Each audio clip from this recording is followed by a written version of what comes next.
Hey, welcome to the Southeast Region Advisory Council meeting. Bear with me while I read this opening statement. I'm just going to summarize. This meeting is being held at this location at the museum in Green River. It's also being streamed on YouTube. This is the public forum that allows the public to express your opinions and ideas for the RACs and the Wildlife Board to consider. We do expect those in attendance, you guys back there, to keep it respectful, respect others' comments.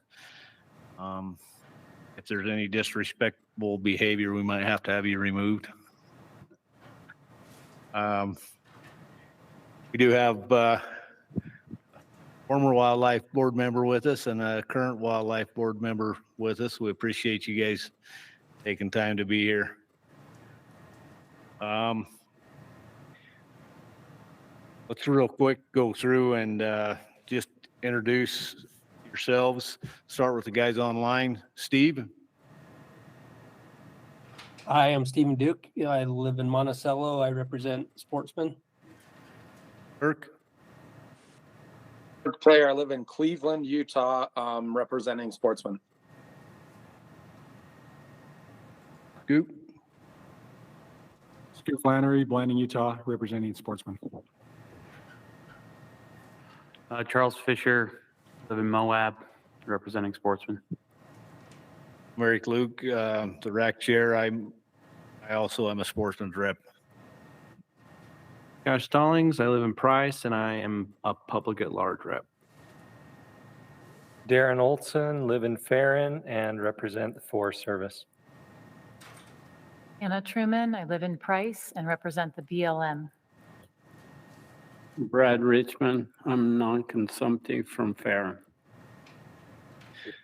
Okay, did we miss anybody? There's one person online that I can't see the name by. Don't want to leave anybody out.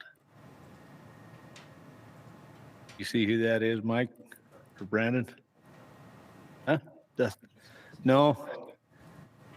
Oh, that's Kobe. No, we don't care about him anyway. Just kidding, Kobe. Thanks, Eric.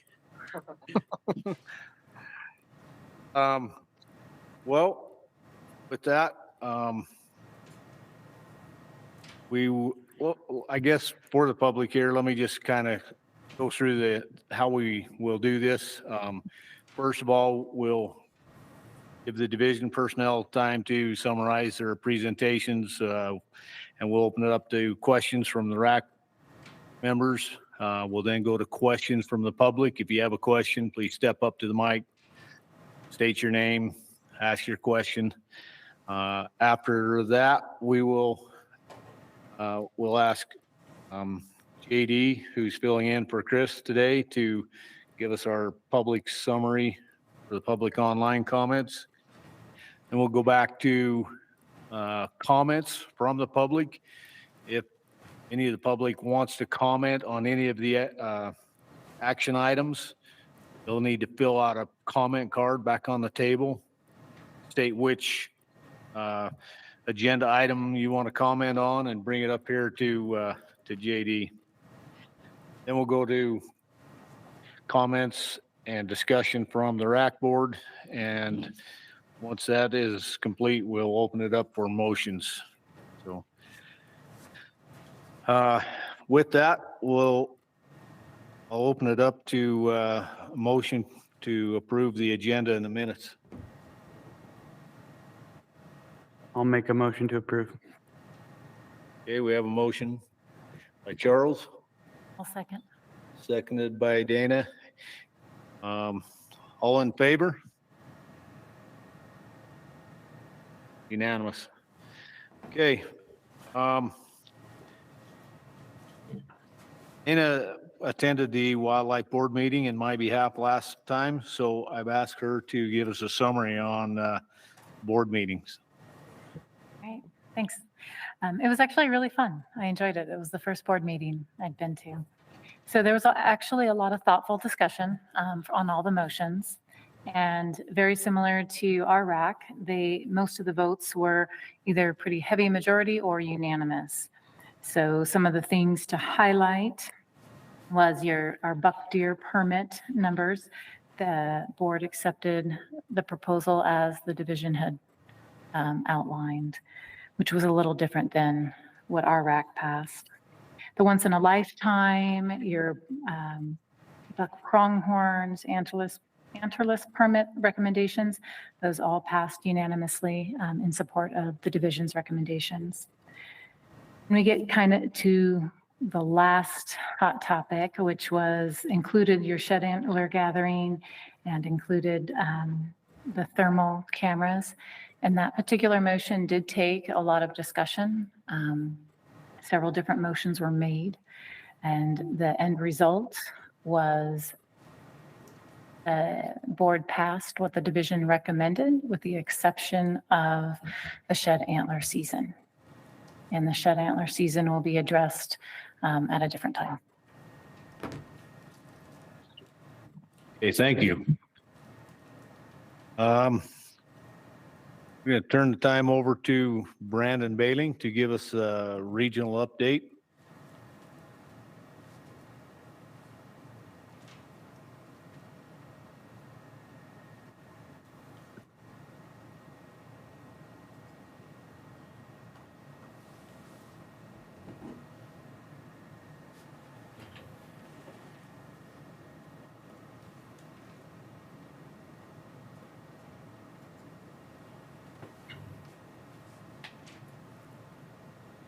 All right, thanks.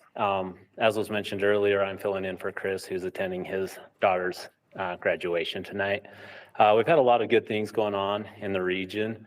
We'll start with our aquatic section. Last week, we held the Schofield Spring survey up there. What we're seeing is a lot of favorable results from the management plan. We were able to pull out one wiper, handful of tiger muskie, and all the trout that we got out was looking really good, nice and healthy. So we were really pleased with what we were seeing. This Friday, we'll be holding interviews for our native aquatics biologists. So we're looking forward to getting that position filled. It's been vacant for a little while, but hopefully filled Friday. She's a character. It's one thing that's second. Do it all the time. It's her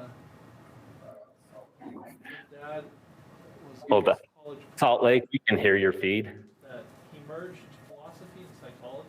Yeah. Anyway, and so he'd bring textbooks and Dad, would you Salt Lake, can you hear us?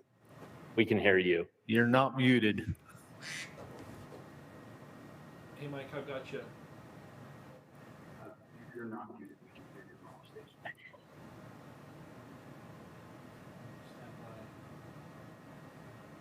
Stand by. There we go. Okay. I'll continue. Sorry about the technical difficulties. In our habitat section, TJ Cook is our new habitat manager. So we're really excited for him to be in that position and excited to see the things that he's going to accomplish. We're also been busy with our habitat folk getting our fields planted at Gordon Creek and Nash Wash WMAs. Moving on to law enforcement, we have a new dip tank that has been installed down in Bullfrog. That should be operational by this weekend. They were working on it while I was down there a week ago, and everything should be up and running. The rest of our law enforcement section, they've just had a training down on the Henry Mountains, getting up to speed on everything, and they're just out working. So if you see them in the field, say hi. Outreach section, we've been busy setting up dedicated hunter projects, getting those going. Ashley Kennedy is our new dedicated hunter coordinator. She's been doing an amazing job working with the public, getting everybody up to speed, getting everybody back on track for the way the program needs to be ran. So we're excited to see where that goes. And already she's got a potential property to add to our walk-in access program. So she'll be working through that here in the next couple of weeks, and hopefully we'll have one, if not more, properties added. Stepping over to wildlife, the biologists all attended the North American Moose Conference this past week. And beyond that, they've been working with bats and doing their eagle nest surveys. Those are ongoing. That's all I have to update you guys on, unless you have questions for me. Any questions for Brandon? Okay, Thanks, thank you. Brandon. Okay, we'll move on. The next agenda item is an informational item. That's our Cougar update. Darren, we'll turn the time over to you.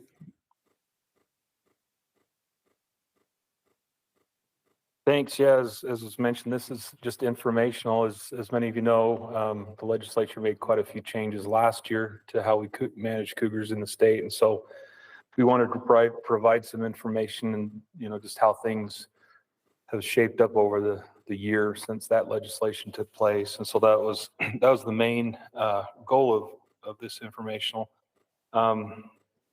Also, since those changes required a lot of changes to our rule, we made quite a few last year, and felt like we need to let that stay in place for a little bit of time and see how this is going to shake out. So maybe just a couple quick takeaways from the presentation. It looks like harvest was about the same this year compared to last year.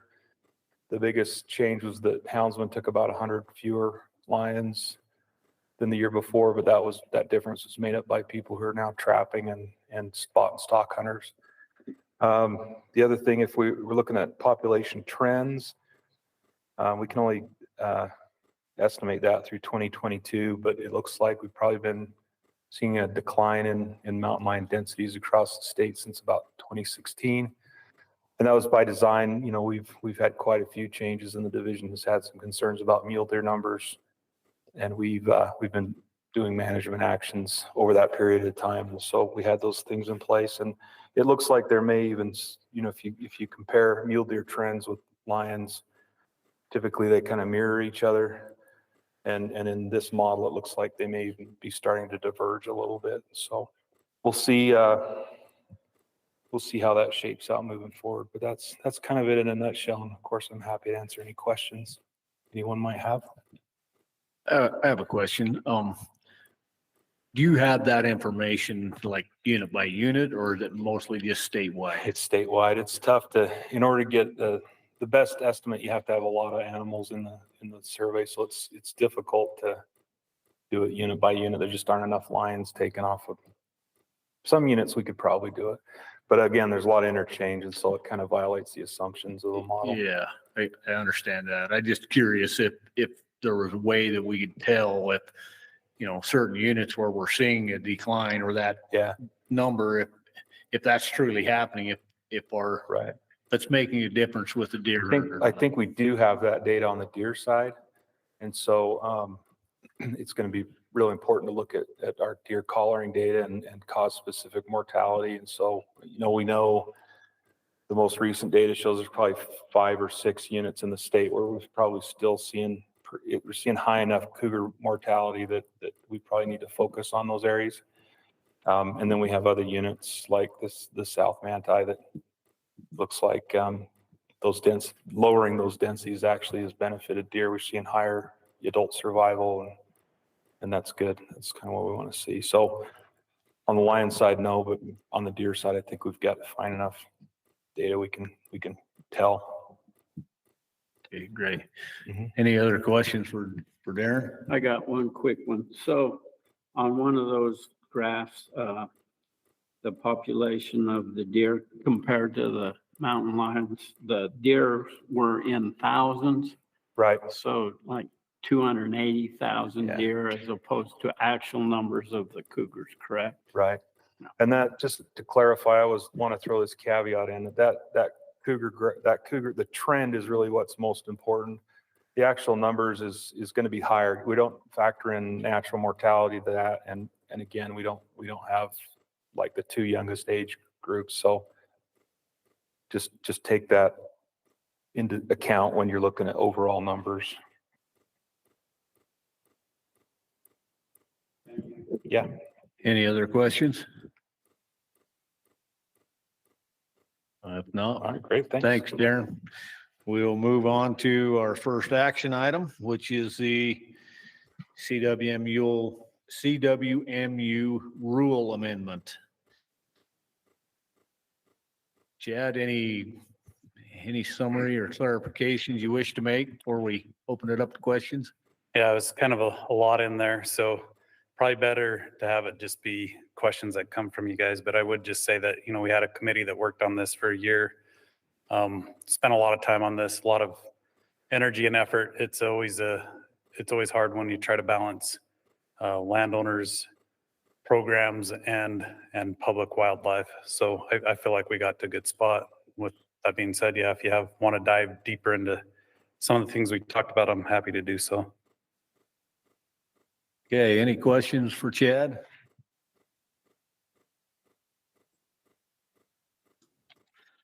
I have a couple.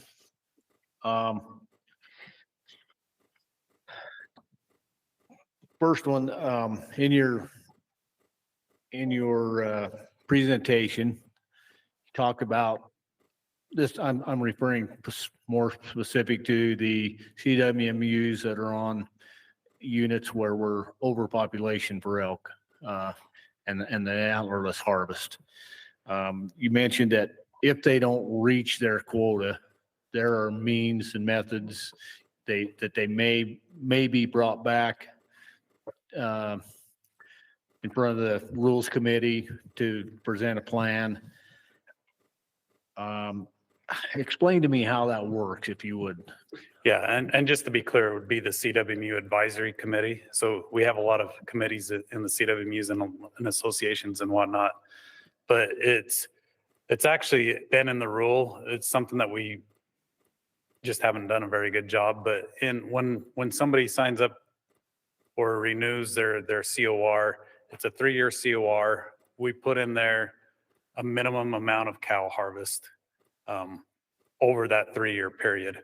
So anybody who doesn't hit that 3-year minimum would come to the CWMU Advisory Committee and explain why they didn't hit that minimum, and then potentially have some remedies for them to be able to. And the CWMU Advisory Committee, if you look in the rule, they have a bunch of different tools that they can use, whether it's recommending a new operator, recommending different splits, just a few different recommendations that they can make to the wildlife board to make sure that those minimums get hit. Okay, so with that, are there any triggers that are set in rule? I mean, other than just not meeting the quota. I mean, I guess where it's a 3-year plan, we wait 3 years to see if they hit their quota. Then they come in with a plan. We're talking years before anything might actually happen. Is that accurate? Yeah. Well, so they should have a plan at the beginning, right? So when we do it, the plan is for them to minimally harvest those animals. If we're seeing midway through the COR, if we're seeing that, yeah, this CWMU is unlikely to hit those minimums, then we can bring them to the CWMU Advisory Committee beforehand. So we can try to nip that in the bud and say, look, you've got to do better, or there's going to be consequences. So how often does that happen? I mean, I know it happens a lot that they don't hit their quota. How often do they get brought in? And yeah, that's the part that hasn't been happening as much. And part of it too is, we didn't have mandatory reporting before. So some of that was projected data. Sometimes those numbers are so low that the projections may not be 100% accurate. So this way, with putting it in rule and making it a little bit more defined of what we're looking for and when they will have to come in, it's a lot more clear for everybody of when a CWMU needs to come in. But yeah, that was a part that we hadn't been doing that step very well in the past. but is there any actual triggers other than just not meeting it the quota at the end of the 3 years, is there any triggers that says, yes, it's time to bring these CWMUs into the advisory council or committee? Is there something set in rule? I guess if it hasn't been happening in the past, is there something that's, Yeah, those That's are the set in triggers. In the past, it just said to talk about if they were meeting their management. And that was one of the considerations. Now we've put it in rule, like more definitive of if you're not, and I think there was 3 different things on this. If you're not hitting the minimums, if it looks like you're not going to hit the 3-year minimum, and if you're not harvesting at a rate as high as the other surrounding public unit. So if they have success rates like 30% and around them there's public land and they're hitting them at 40%, yeah, you'd have to come in and kind of explain why you're not able to harvest at the same rate as the public hunts, which are usually more difficult. but that only happens, does it happen throughout the cycle, or does it only happen at the end? No, it can be through the cycle, but one reason why we do it through a cycle is you can have one off year. So, you know, there's potential, like if you have one bad year, do we really want to bring you in, or do we want to see if the next 2 years you make up for it? But that's where we have the wording too, is if it doesn't look like you're going to hit those projections, then we'll bring you in. But like if somebody had 10 cow tags and they're supposed to kill, 10 every year, so we ask them to kill 24 over the 3 years, and the first year they get 6. Well, they're not on track, but maybe that was a bad snow year and it didn't push them in, so they have that ability to make up for it. Now, if they didn't kill any, now we have a problem and would bring them in. So yeah, there's some leeway there to be able to bring them in. Okay. One other thing that I had a question on in your presentation, you mentioned that the non-contiguous lands cannot be used to meet the minimum acreage requirements. Maybe I missed it, but in the red line rules, I didn't see that in there. Is that set in that rule? Yes. And Cash is shaking his head yes, so I don't know. Yeah, like I will double check after this meeting. I but- just, like I say, maybe I missed it, but I didn't see that in there. Yeah, So, I'll make a note of that. I'll double check, but that will, if it's not, it will be in there. should be, yes. Yes, Okay. it will. Thank you. If it gets passed, I should say too. Okay. Any other questions? Yeah, I had a few. I see in here that if they're not meeting the required harvest, they could be conducting depredation hunts. Depredation hunts, is that something you can sign up to be a depredation hunter on the DWR website? Is that something that you're going to have those hunters come into the private land to hunt their private property? Or are you going to more lean towards issuing additional non-marketable antlerless permits to those CWs? Yeah, and just so we're clear on that, this one isn't if they're not meeting. This is if a unit is over objective, then there's the ability to have a depredation hunt on there. When we're using any of these over objective tools, we're always going to try to make it so public hunters are the first ones that have the opportunity. That's where we want to be on it. Is there potential that there's times where we need to get some tags into CWMU's hands to help with it? Yeah, potentially. So there may be times when we do it, but if we feel like, if at all, we can get the tags into the public's hands, we're going to use that as our first option. So looking more towards the depredation than the additional non-marketable antlerless tags. Yeah. And then I just saw the additional non-marketable antlerless tags, and this just kind of came up to me, and maybe it's not something we should address, but I do think there's a bit of ethics there that needs to go in, that people that are probably on the advisory committee, probably on the RAC and on the board, shouldn't be able to receive those tags as we're making decisions and stuff as it comes towards CWMUs, and that could look pretty terrible. So I think that most of us are probably good enough not to accept those, but I think writing that in a rule is probably a good idea.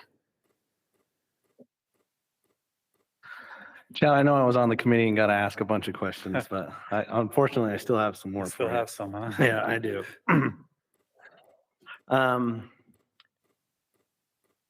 Do you see any value, and maybe I'm putting you too much on the spot, so you can address it more from the division standpoint. How about that? I'll rephrase it. Does the division see any value in making the public hunter harvest data for CWMU separate from the private? So when we do our harvest reporting and just having it, I don't know how, I'm not going to suggest the best way to disseminate between the two, but just displaying it differently so the public could see how the public felt about their hunt. Yeah, I mean, I think there's some value there. I will say too, I do get that. I do get a report where it does break it out, and I would say it's very comparable. Like there's a lot of CWMUs that actually the public has a higher satisfaction rating than the private. But I think it's something, and maybe I'm speaking for other people because I'm not the one that sorts through that data, and I don't know how difficult that is. But it could be an ask that I can go back and ask and see if how easy that would be for us to break that data out and see if that's potential. I would definitely like, and I wouldn't be surprised. I wouldn't be surprised if what you just said is of course all true. But even still, I hope people, when they look over data, they look at trends, right? They look at averages, and I understand that every once in a while, CWMU might get a single unsatisfied public hunter, but overall, if the trend's good, I think it just lends confidence to the public if they can see, hey, the public had a good time. They're not masked inside of all the other permits. So yeah, I appreciate that. So I think another question I want to ask you here is, it's been brought up in other RACs, and I think hinted at too in your presentation, but can you give any kind of clarity or steps or timeline for what it's going to look like for the hunt planner to be updated for these CWMUs and their ranch rules and things like that? Yeah, so that'll be by March 1st every year. So if this rule gets passed as presented, or if that section gets passed, I should say, by next March 1st, like that'll be the requirement going forward. Okay. So great. I think you just said this, but I want it on the public record with a more direct question. So is the division stance that going forward in these emergency situations on over objective units, that the public is going to be given preference first before the private? Is that correct? yes. Okay, great. Another question I have for you, and I don't feel like I know the answer to this one. Do we have it in rule, or is there some sort of division policy that states how often the CWM rule is supposed to be reviewed, like the way we just had it? Yeah, it's every 5 years. It states that? Mhm. Okay. Is the division willing to commit to that and keep following through on it? Yeah, and so there's different types of reviews. Okay. So 5 years is kind of a long ways away. Yeah. But if the need arose, yeah, I mean, we can do an in-depth. So sometimes it's just the division reviews it, sees if there's anything that we need to do internally. Much like this last one, sometimes we put a committee together and go through a really big process. So I'm not willing to commit that right now. Trying to see what 5 years looks like, but there is potential, and yeah, there needs to be some sort of a review in 5 years. Okay. I think there's a lot of issues that we faced on the committee that could have been resolved 10 years ago. And so I would encourage the division going forward that maybe a level of review that we just had doesn't need to happen every 5 years, but certainly every 10. And maybe no recommendations come out of it, but a good, meaningful discussion like we had would go a long way. I think that's all the questions I got. Any more questions? I have a few more, actually. I did see in the comments, which I guess we'll get to, the 90-10 split in CWMUs that don't have antlerless permits available due to them not having elk. Was that discussed at all in the committee? Yeah, we discussed it. this is one where we have to really, it's a fine line. A lot of these programs are a fine line. It probably wasn't discussed very deeply. And part of that reason is we just have a bunch of CWMUs that are deer only that said if the split changes, then they'll pull out. And sometimes I hear people say, okay, let them pull out. But there's also another reality out there that legislation can change things, and there's other surrounding states that don't allow any public access. And so that's a potential road that could go down. I'm not saying it is. I'm not saying anybody said it would, but it is one. And I don't know that that's worth the risk of changing a split on them and trying to find out. So that for that reason, the division wasn't really too interested in changing the splits. And yeah. Okay, yeah, that kind of goes into my next question was, are the splits, is that set in statute somewhere as we have those splits broken down, or can that be taken case by case basis as these CWMUs apply? We can look to see, we can give public hunters more opportunity on some of these CWMUs that are coming in or apply or do some sort of change to get more opportunities for hunters to hunt antlered animals. Yeah, so it is by rule. It's not by code. It's not set in code. So I think, when there's an application or renewal or new, whatever it be, is that they choose their preferred split. A RAC could make a recommendation that they have a different split. And then the board would ultimately decide on that.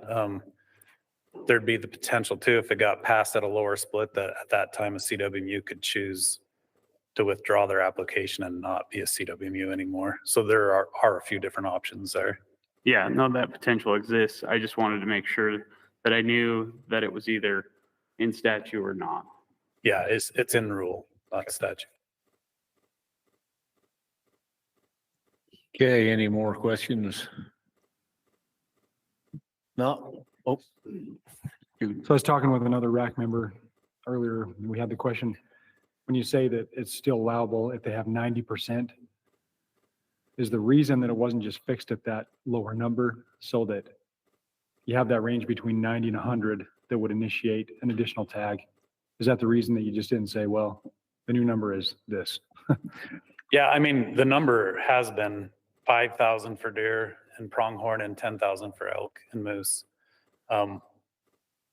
There's times where people are close to those acreages and they'd like to participate in the program. And there's, like, if you had 9,999 acres and you're one short, like, you wouldn't have an avenue unless you got more. So we still wanted to have a little bit of flexibility there to make it so if you were within 90% that you could still become a CWMU. But because you're not at full acreage, there'd be an extra tag that would go to the public.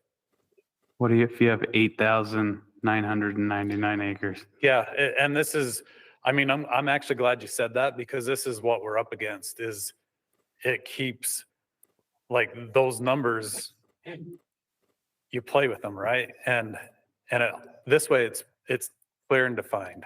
Like, so in this scenario, it would be, sorry, get another acre. But you have to draw the line somewhere. If not, then there's a lot of time and effort that goes into these, and for a variance to be heard in the past, like, I don't even know how many hours I've spent, like, having CWMU advisory committee meeting that it goes through, and then through the RACs and the board, and so just a ton of time that we spent on it. So that was where we were comfortable with drawing those lines. That other acre has to be contiguous too, correct? Yes. Okay, any more questions? If not, we'll go to questions from the audience. No questions? Can you give us the online summary?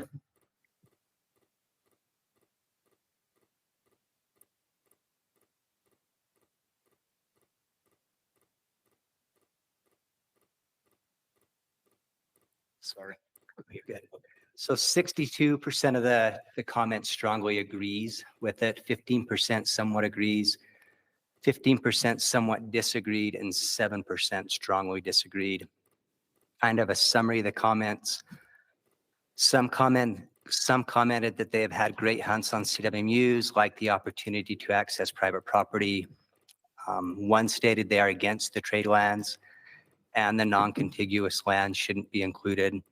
One stated the split on permits needs to be more in favor of the public, and they need to change the season dates to match the limited entry hunts.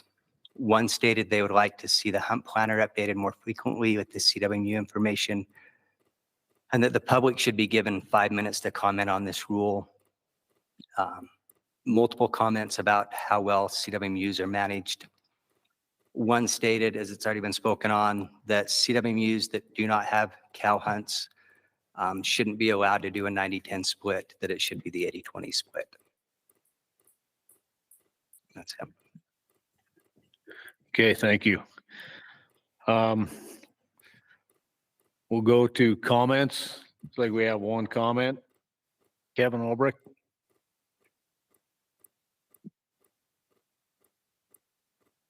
Kevin Albrecht, is that on? Representing self.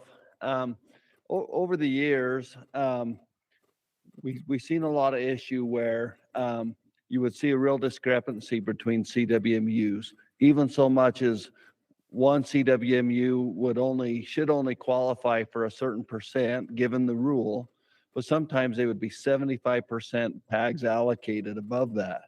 And you would ask that question, how can that happen?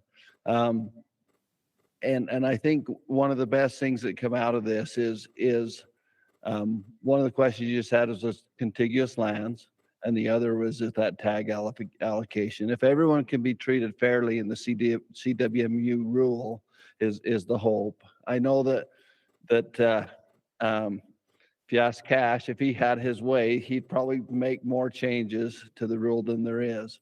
But any of you that have served on a committee know that you don't always get everything you want. But I do think there were some things that were really cleaned up in this that will really help the Wildlife Board make it so there's not those huge discrepancies. You don't have one CWMU having 75% more tags than their neighbor. I think you don't have one CWMU that doesn't meet minimum and they're like 40%. But everyone else is held 100%. I think this does clean up a lot of those discrepancies. So is it perfect? I think Cash brings up a good idea, even though as hard as it is on Cash, I think it is good to have these 5-year reviews. Absolutely, so there's transparency with the public. But I do think that this rule does makes strides in the right direction. Thank you. Okay, thanks, Kevin. His comment made me think of a question. Chad, maybe you can help. Are there CWMUs that haven't met the minimum that are grandfathered in or they've received variances? How's this rule going to affect those? Are they grandfathered in and still good, or they have to go find the acreage? No, they'd be grandfathered in. The way we put it is you're grandfathered in until you lose acreage. If you lose acreage, then like you got to, because in reality, most of these were done like 30 years ago, and they've been working for 30 years. It's hard to say, well, after 30 years, it doesn't work anymore. But we don't know if they lost acreage, we don't know if it works anymore at that point. So it gives them incentive to keep their land together. But yeah. Okay, thank you for that clarification. Okay, open it up to comments from the RAC. Mr. Chair, I'd like to make one comment, but then I'll shut up and let other people talk, and I'll save some of my other comments for later. And this comment, I was contacted by the president of the CWMU Association, and today they're unable to have a representative here. And I appreciated that this person trusted me enough to just at least make a comment on their behalf. They've had someone at every other meeting, but it couldn't happen tonight. And I do represent the public at large, so I don't feel too bad about it. The CWMU Association supports the division's recommendations fully. They were heavily involved in the process on the committee. We had a lot of hard discussions. They would be the first ones to tell you, just like me, that this is not a perfect change. They did not get everything they wanted. There was a lot of compromise, but they still feel like it takes very important strides in the right direction. And so they're appreciative of the process that they got to be a part of. And they hope that going forward, we can continue to have these collaborative and meaningful discussions where we, both the public and private, benefit. So I'll leave that comment from now because I think they would have stood up and made it, and I'll save some of my other thoughts after some fellow RAC members get to talk. Thanks, Cash. Anybody else? Just on the public comments we got, I appreciate what that person said about updating the hunt planner, especially with trade lands. I don't think it'd be that hard for the division to do when you pull up your hunt unit to do a QR code to pull up a PDF georeferenced map so hunters can put it on Avenza or Gaia or something like that and actually know where that land stands. I think that's an easy solution to that, and it would kill a lot of heartburn that people have. Just takes time and people. So. Yeah, but to make a QR code now is like 3 seconds, and a PDF map, they have them all on shape files already, so that should be pretty easy. And it does seem to be a very big topic with the public. Yeah. Anyone else? I got a comment. Okay, Steve. I apologize. This really doesn't have to do with any of the things that are being proposed with the CWMU, but I just want to plant in people's minds the opportunity that these CWMUs have for people with limited mobility. Going forward, I would hope that they would consider that. I've had the opportunity to help people, and they just have a real unique opportunity for those that struggle because of mobility or other disabilities to provide a really quality hunt that they couldn't do otherwise. And in the future, I would love to see some way, I don't know how it would even work, tags allocated for individuals that have certain situations. It's just a great opportunity. And I've seen people that never thought they could harvest an animal be able to do it on the CWMU because of the flexibility of it. So that's just my comment.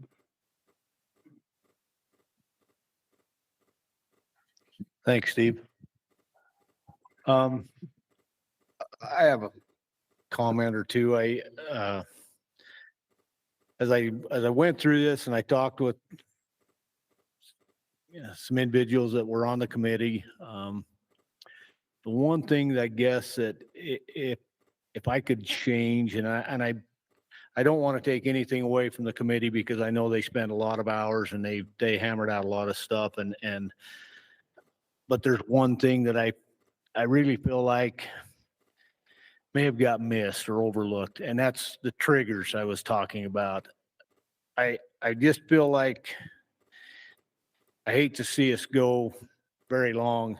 I mean, I know Chad made the comment that you can always have that one-off year, but I mean, if we have a quota, a 3-year quota, and if we haven't killed if we haven't killed any animals in that first year, I don't know how we could ever expect them to increase. And I hear CWMU operators all the time say, we can't take any more hunters. We're full. But yet there are a lot of CWMUs out there that when it comes to cows or antlerless, don't hunt the first 3 months of the season because they don't want to push the bulls off their property. And I get that. But I think there's some opportunity here that would benefit the public if there's triggers set. And I'm not suggesting what those triggers are. I don't think I'm the right one to set those triggers. I'm not the right one to say what the consequences of the triggers would be. But I think that by not hunting those antlerless elk in those first 3 months, these CWMUs become a sanctuary or a refuge for elk that are being pressured during the public hunts. And to me, I feel like the public benefits more if there was some way to encourage those CWMUs to hunt the antlerless, fill those antlerless tags at the same time that the public's putting pressure on them. To me, it helps make that so that it's not a refuge. And I think that more of the public actually benefit by that than a handful of public tags at the end of the season. So I know that the CWMU operators will not like that. And I don't think that it's something that has to be pushed on them right up front. If they're meeting their quotas, great. But that's where I think if there's a trigger, and maybe that trigger is that if they haven't killed a certain percentage in the first year or the second year, the next year, maybe they need to, if they don't hunt, I guess my problem is if they don't hunt antlerless the first 3 months of the season, and then they come and say, well, I couldn't fill my quota, I have a hard time with that. If they're not making a valid effort to meet the quota throughout the season, I feel like there should be some trigger that, and I think it should be set in rule that says, this needs to be brought before the advisory board with a plan earlier than at the end of the cycle.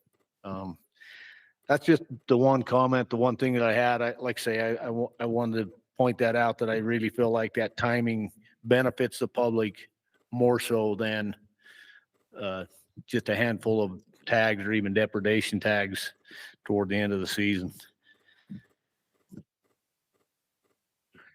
I'll make just a couple more comments here. As a committee member that reviewed the rule, there's a couple things that I want to make sure that the public's aware of, my fellow RAC members are aware of, and also our wildlife board. So I really do feel that overall, the recommendation that has been brought forward contains a lot of wins for the public. A lot of wins. I don't want to take away from that at all. And those wins came with a lot of effort. Having said that, there are a couple things that I think are important to know, which is one, you saw that, and has been mentioned, no split recommendations came forward. That was something that was discussed in great length, but ultimately both the division and the operators had no stomach for that. And so that was a split vote that did not come out of the committee. Now, having said that the private quota didn't change, the public quota did change in a sense. The antlerless harvest, emergency antlerless harvest rules that are in the recommendation were the most difficult topic covered in the committee. It was the most controversial. It was the one that we talked from day one to the last day on, and we never even got a vote on it until the last day. And even then it was a split vote. It was really, really hard. I will admit I voted in favor of it. As you see it in the recommendation, I did vote in favor. It was a hard vote then, and it's still a hard vote now. And I want to make sure you understand why. Because one of the emergency measures states that at the end of the season, if we have some elk that need to be killed, we can take antlerless tags, which are the public's interest. We get 100% of those because the CWMUs chose a 90-10 split. Some antlerless tags can be handed to the operator that they admittedly can't make money on to get some elk killed. And that is done in the name and under the banner of biology. So the public interest in the program can be changed in the name of biology, but not the private. Now, again, having said that, we are thousands of elk over objective, and I think if we throw every single one of these tools at this problem, I don't even know if we're going to solve it. So it needs to be done, but it still should be understood that that is what is on the line. The other thing is that shockingly, we didn't spend a lot of time talking about the fact that there's 56 CWMUs that don't have antlerless tags of any kind, but they still get to choose a 90-10 split. I hear some of the comments that have been made, why that might be the case, but I view it differently. We already penalize CWMUs, for example, if they have public acreage in their unit, you get penalized. If the calculator, if you got so much in there, you have to give extra tags to the public. We don't call that a change in splits. We call it a penalty. If we pass the rule the way it's written right now, if you're under your variance request, so if you're under acreage, but you're in the slot, you're going to give one more tag to the public. We don't call that a change in splits. We call it a penalty. I think if you don't have antlerless tags to offer to the public and you choose 90-10 split, you should have to give another tag to the public every year. It's just a penalty. It's not a change in splits. It's you didn't meet the parameters of the program, but we'll still let you in as long as you're willing to take this on. The last two things I just want to hit on, I'll be brief. There's been a lot of discussion about guests. I'm happy to see that so far that hasn't been the discussion here, but in other RACs, they have been floored that there was a change in guest policy. And it was mentioned, I think the practical reason is that if you've got an elk or a moose tag, you don't want to be out there with just you and one other guy to get that off the mountain. I think that's a very good practical reason. But I also want to be clear that for me, it's way more than that. Limited entry tags in this state are almost, for all intents and purposes, once in a lifetime. And if you're going to have a once in a lifetime hunt, you want to experience that with friends and family. And if you got 3 or 4 kids or a dad or a couple hunting buddies and it's you and what the law says, only one other person, that's a pretty hard choice to make. So the CWMU program has less value for the public unless we have a change in guest policy. And then on this variance request, which we did talk about tonight, and I understand that it's hard, it seems arbitrary, it's like 10% under I totally get it. I do want to make clear though, the CWMU program is a highly privileged program. You get to take a piece of dirt and turn it into its own management unit. And then you, as a landowner or operator, get to keep 90% of the tags. And you get to hunt a 61-day rifle season. And in exchange, you got to let 10% of the tags go to the public, which in most cases means 1. And they get to be there for 5 days. And I hear a lot of excuses given about, well, if we get more CWMUs in, there's more opportunity for the public, which it is true. That's true. No public is hunting that land. Now one guy is. But remember, it comes at an extremely steep price to put one public hunter on a piece of dirt for 5 days every year.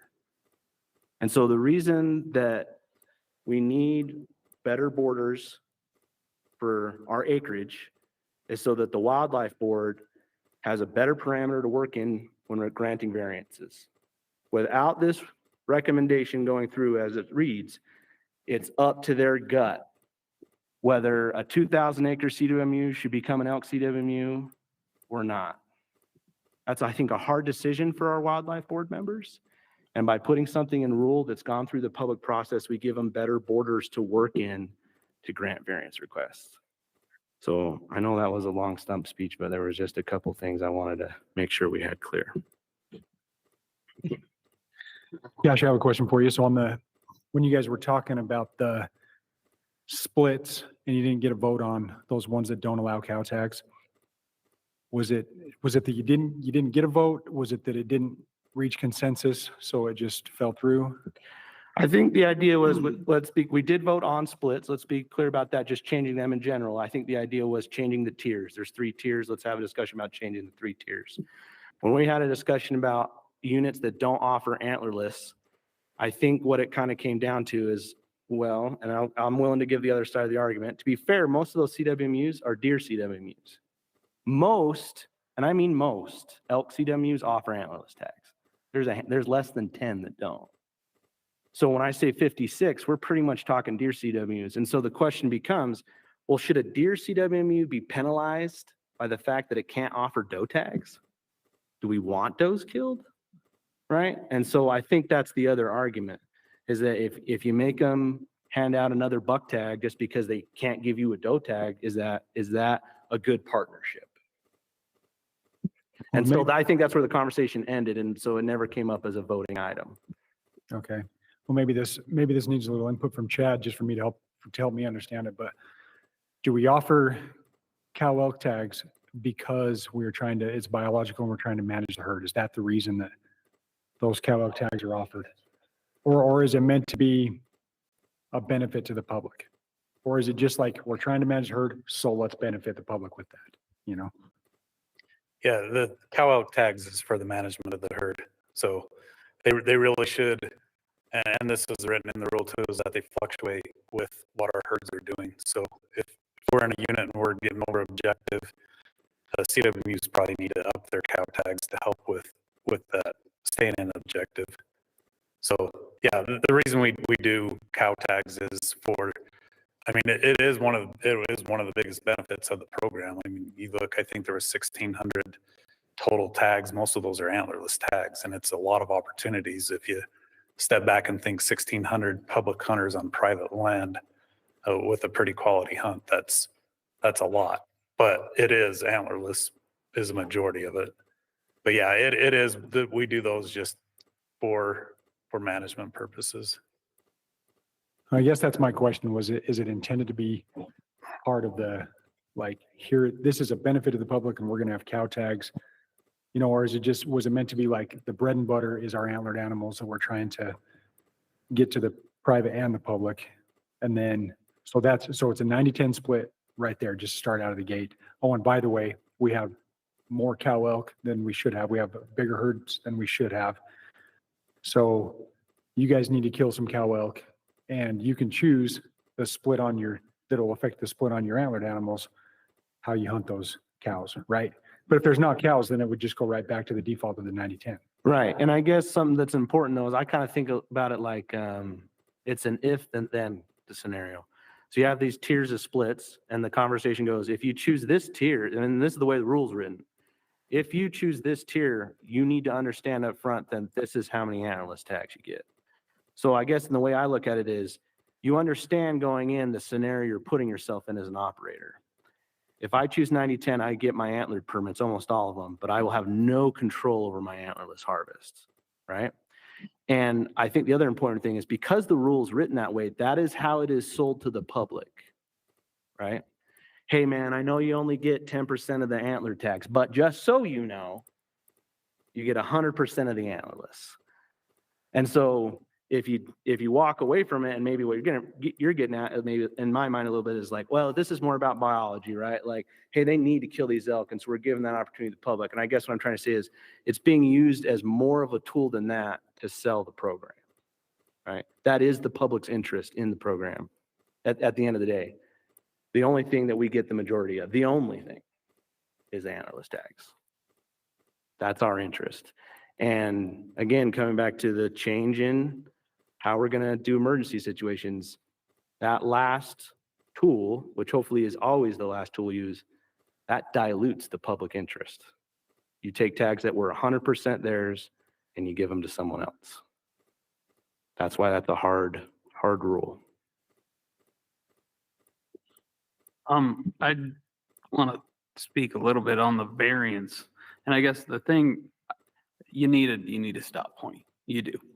But I also see we had somebody coming in asking start a CWMU with like 5,600 acres, and the way that I see that is there's 5,600 football fields of prime elk habitat that's not getting hunted.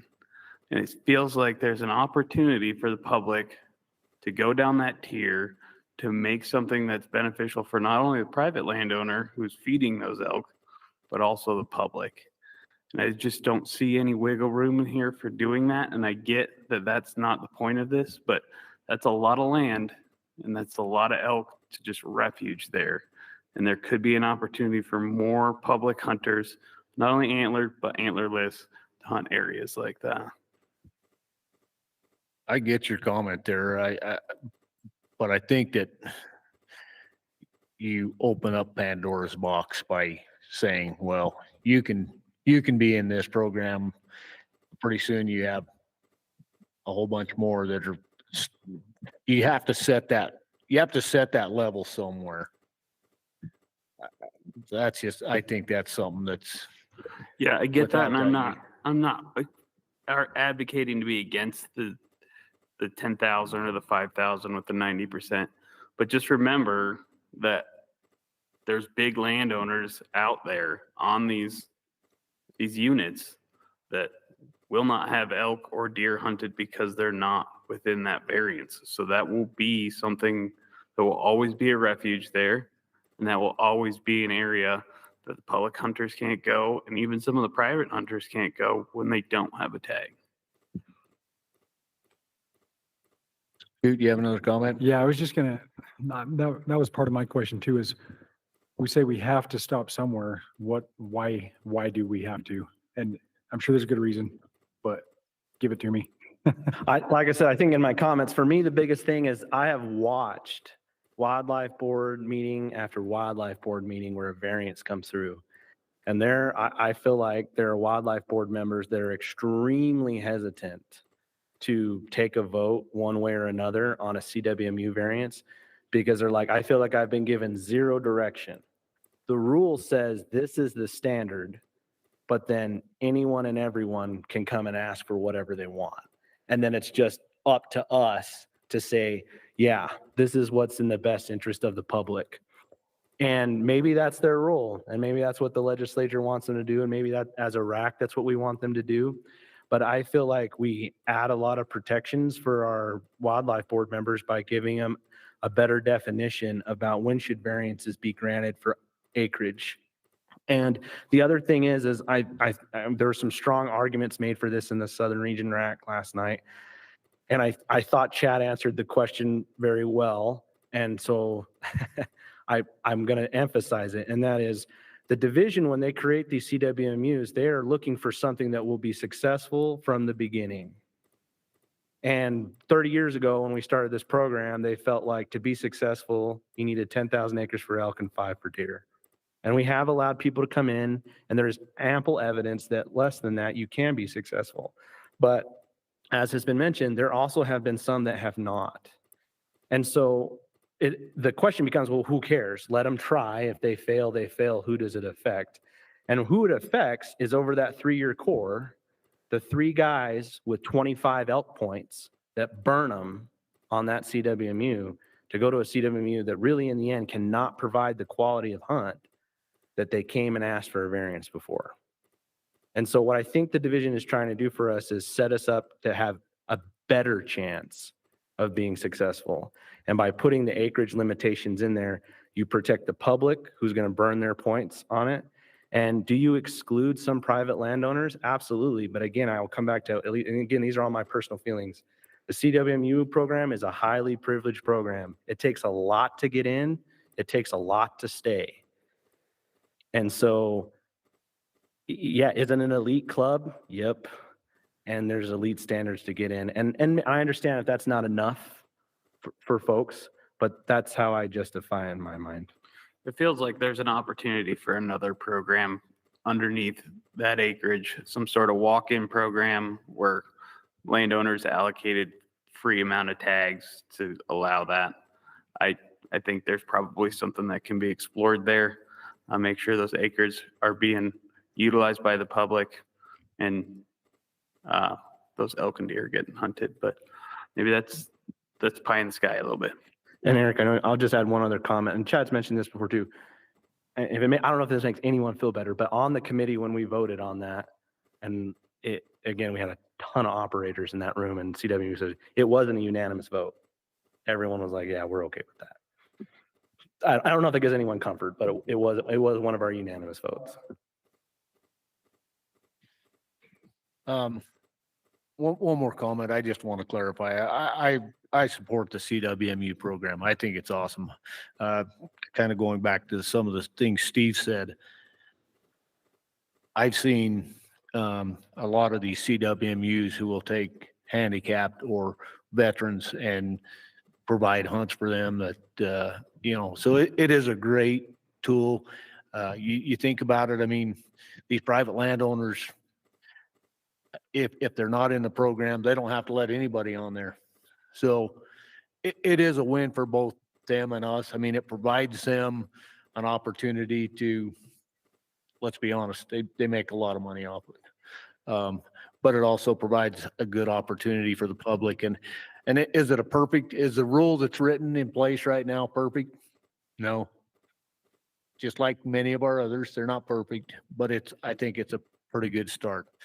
Are there places that we can maybe tweak it and make it better? Possibly. So, you have another comment? No, the only other comment I said, and along with what you were talking with the cows and when we hunt them, I think it's great to invite them to be more aggressive and figure out how to do that.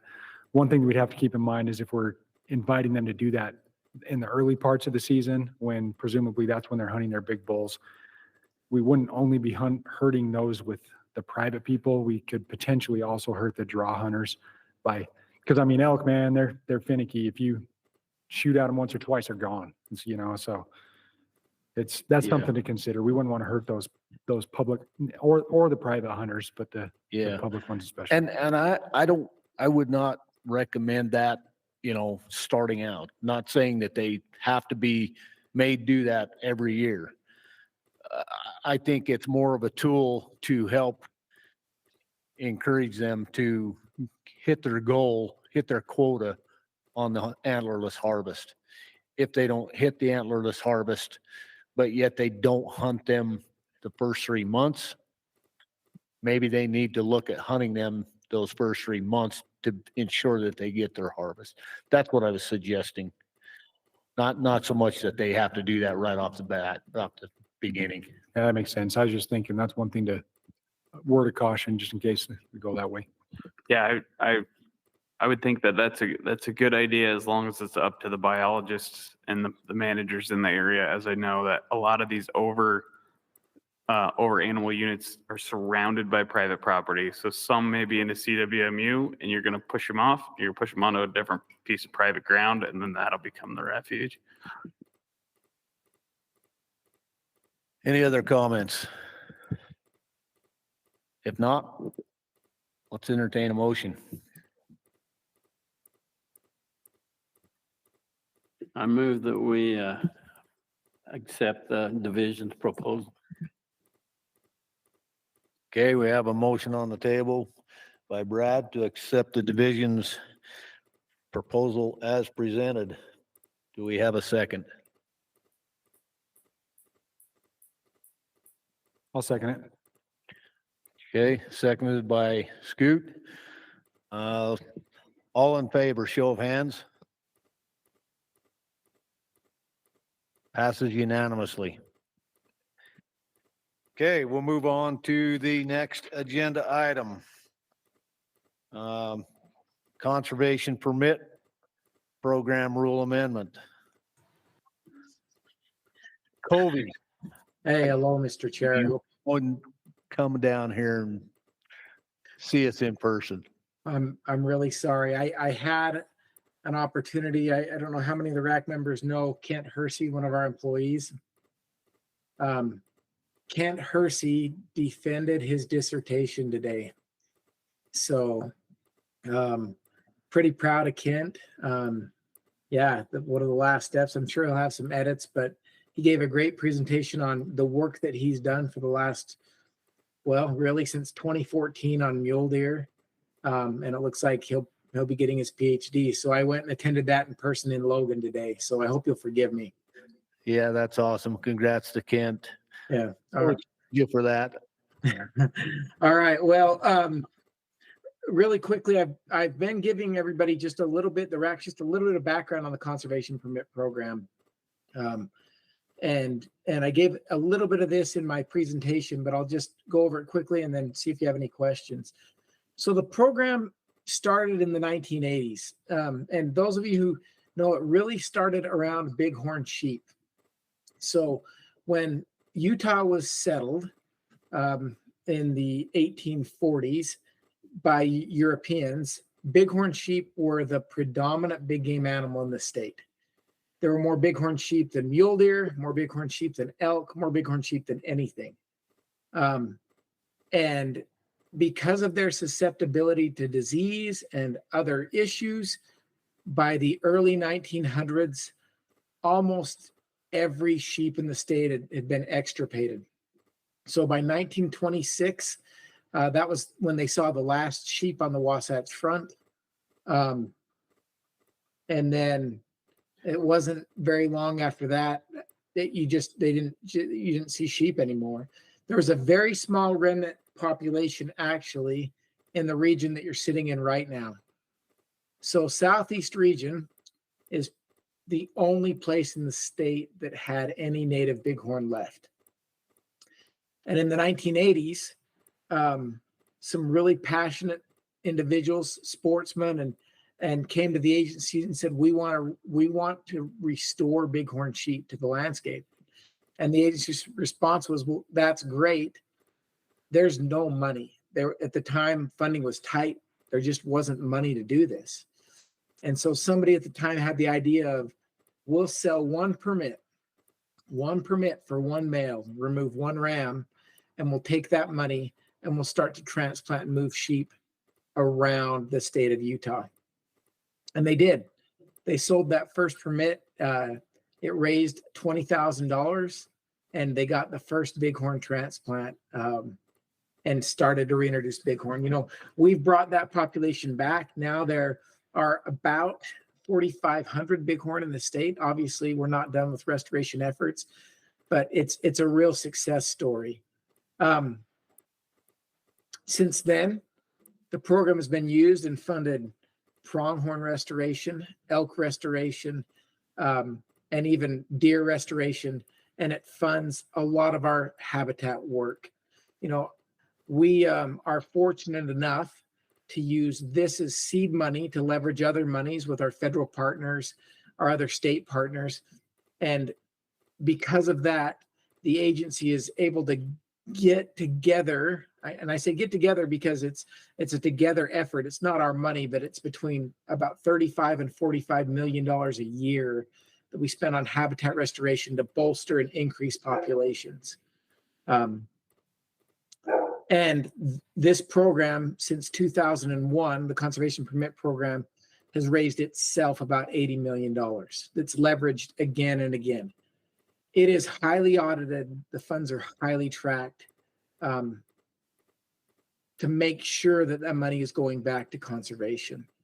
There were a few things that we needed to tidy up in the rule because of some code changes. And then there were just a few changes that need to be made because of some of the changes we've made in management plans and other things.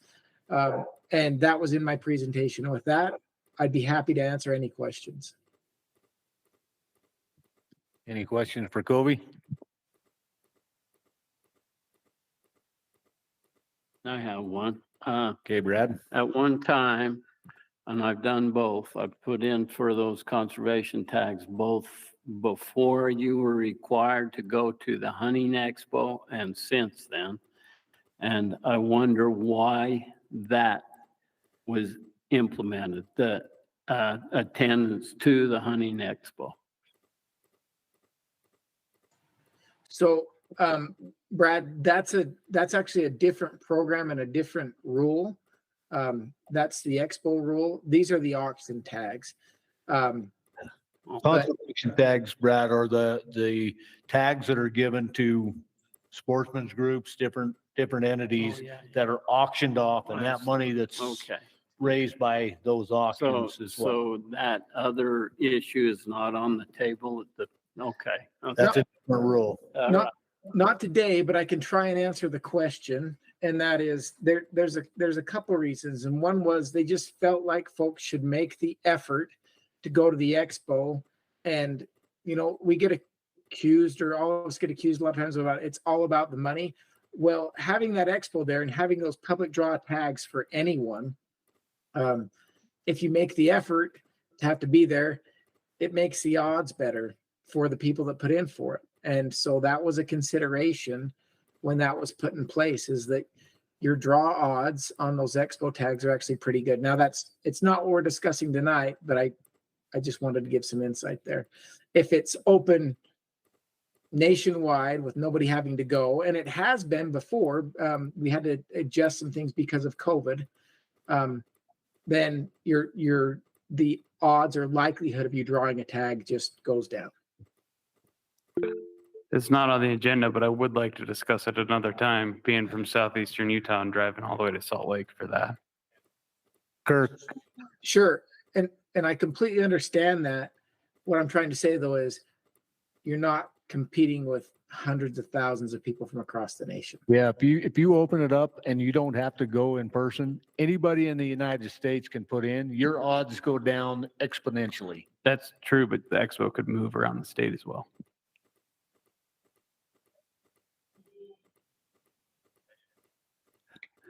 Kirk, go ahead. Yeah, kind of related question, and maybe hard to answer. Typically, if you had a tag, I mean, the purpose of this is to raise money.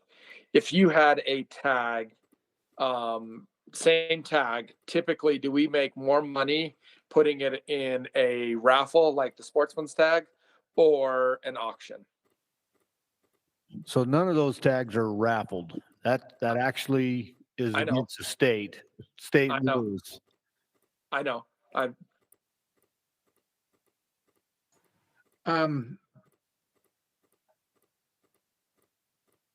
Well, So anyhow, I understand it's probably impossible to answer, but it's something like I think that's a little bit more of an inclusive thing, even if it is at the SFW banquet and blanding, right?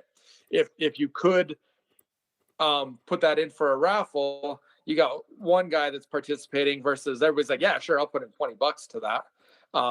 And maybe it's a little bit more, lets a few more people participate.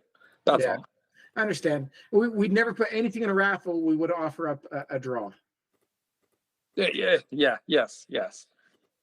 And the answer, like you said, it's not super straightforward because some of these permits far exceed what they would in a draw, and some of them probably don't, if that makes sense. Yeah, there's probably both ways. It's just, I mean, other Western states are going somewhat that way. They're going away from governor tags and more towards like our sportsman's tags, and seeing more money.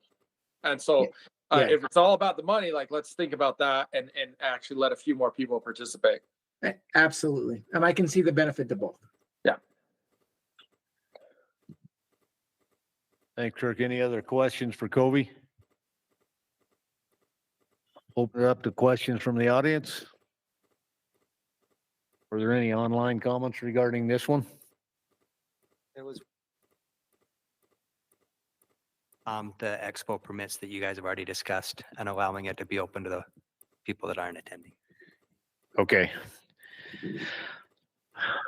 We don't have any comment cards, so we'll open it up to discussion from the RAC.